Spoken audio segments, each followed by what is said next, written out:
안녕하세요. 반갑습니다. 성장과 자기개발을 돕는 성공 파트너 눈꺼풀TV의 양표호입니다. 겨울의 끝자락인가 싶더니 지금 밖에는 한방눈이 내리고 있네요. 날씨가 많이 추워졌습니다. 건강 잘 살피셨으면 좋겠어요. 오늘 함께할 내용은 이런 직원 상사가 좋아해요.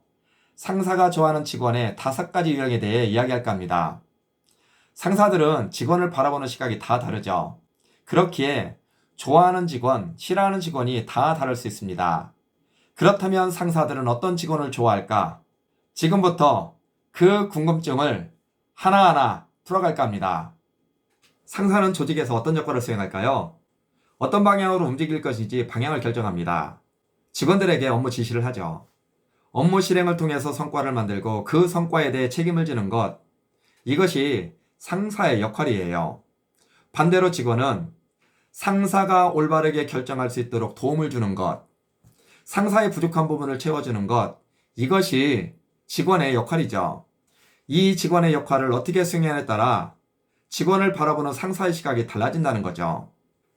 직원을 바라볼 때 공평한 시각으로 바라봐야겠죠. 하지만 상사도 사람이란 사실 절대 잊어서는 안 됩니다. 그렇다면 상사는 어떤 직원을 좋아할까요? 바라보는 시각의 차이가 있어 콕 집어 말하기는 어렵지만 저는 5가지 유형에 대해 말하고 싶어요. 상사가 좋아하는 직원의 유형 첫 번째는 보고 내용이 정확하고 분석적인 직원이에요. 좀 전에 말했지만 상사는요, 결정하는 사람입니다. 문제는 몸이 10개라도 부족하다는 사실이에요. 보고서를 작성하고 결제해야 합니다. 경영진의 지시사항을 수행해야죠. 직원에게 업무 지시하고 업무가 제대로 진행되고 있는지 수시로 파악해야 합니다. 피드백도 해야죠. 또 각종 회의에 참석해야 합니다. 하루하루가 전쟁터라 다름없어요. 서류에 파묻혀 살죠. 심지어는 보고 내용을 자세히 볼 시간이 부족할 수도 있어요. 이러한 상황에서 현명한 판단을 내릴 수 있도록 직원의 보고 내용이 정확하고 분석적이라면, 리더의 부족한 부분을 채워주는 보고 내용이라면 그 직원이 얼마나 예쁠까요? 보고 내용이 정확하고 분석적인 직원, 상사가 좋아하는 직원의 첫 번째 유형입니다. 상사가 좋아하는 직원의 유형 두 번째는 주어진 업무를 마감 시간에 맞추는 직원입니다. 상사에게는요, 또 다른 윗상사가 있어요. 그 윗상사에게 업무를 보고해야 됩니다.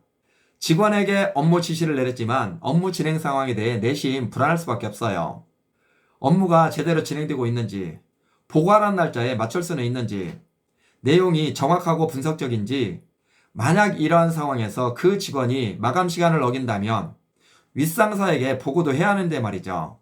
또 조직에는 전체 일정이라는 게 있어요. 그 모든 일정이 틀어지게 됩니다. 그 직원에 대한 감정이 좋을 수는 없겠죠. 주어진 업무를 마감 시간에 맞추는 직원, 상사가 좋아하는 직원의 두 번째 유형입니다. 상사가 좋아하는 직원의 유형 세 번째는 자신보다는 동료, 조직의 분위기를 먼저 생각하는 직원입니다. 상사는요, 조직을 운영하고 경영하는 사람이죠. 어느 한 개인, 어느 한 부문보다는 전체를 생각하는 사람이에요. 하지만 자신만 생각하는 직원이 있다면, 자신에게 이익이 되는 일만 하려고 한다면 개인 간 장벽을 만들고 갈등 상황을 만들겠죠. 팀워크를 망치고 조직의 발전을 해치게 됩니다. 혹시 썩은 사과의 법칙 들어보셨나요? 깨진 유리창의 법칙과 비슷한데요. 썩은 사과를 온전한 다른 사과들과 함께 보관하면 결국 전체 사과를 썩게 만들어 모든 사과를 버려야 한다는 법칙을 말합니다. 썩은 사과의 법칙과 마찬가지로 동료와 조직의 분위기보다는 자신을 먼저 생각한다면 전체에 악영향을 미쳐 결국에는 개인과 조직을 미치게 만들 수 있습니다. 이런 직원을 좋아할 상사는 없어요. 자신보다는 동료, 조직의 분위기를 먼저 생각하는 직원, 상사가 좋아하는 직원의 세 번째 유형입니다.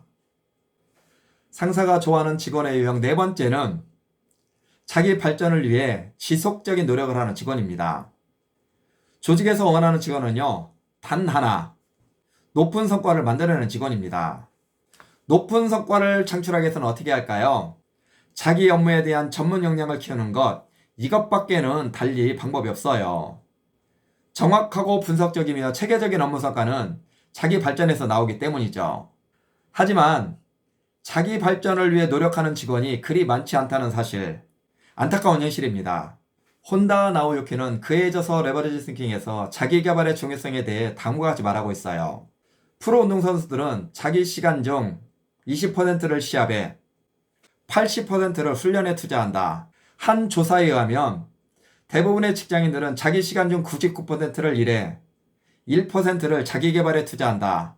운동선수로 치자면 거의 연습도 하지 않고 시합에 임하는 것과 마찬가지다라고요. 자기 발전을 위해 지속적인 노력을 하는 직원, 상사가 좋아하는 직원의 네 번째 유형입니다. 상사가 좋아하는 직원의 유형 다섯 번째는 자기 업무에 열정적인 직원입니다. 자기 업무에 열정적이라는 것은 단순히 업무를 열심히 하는 것을 의미하는 게 아니에요. 자신이 하는 일에 주인의식과 책임감을 갖는 것, 적극적으로 할 일을 만드는 것을 의미합니다. 목표 달성에 대한 강한 의지, 끊임없는 도전 정신으로 업무 성과를 향상시키는 것, 새로운 기회를 발견하고 창출하기 위해 노력하는 것을 의미합니다. 우리가 일을 한다는 것은 밥벌이 그 이상의 의미가 있다는 거죠.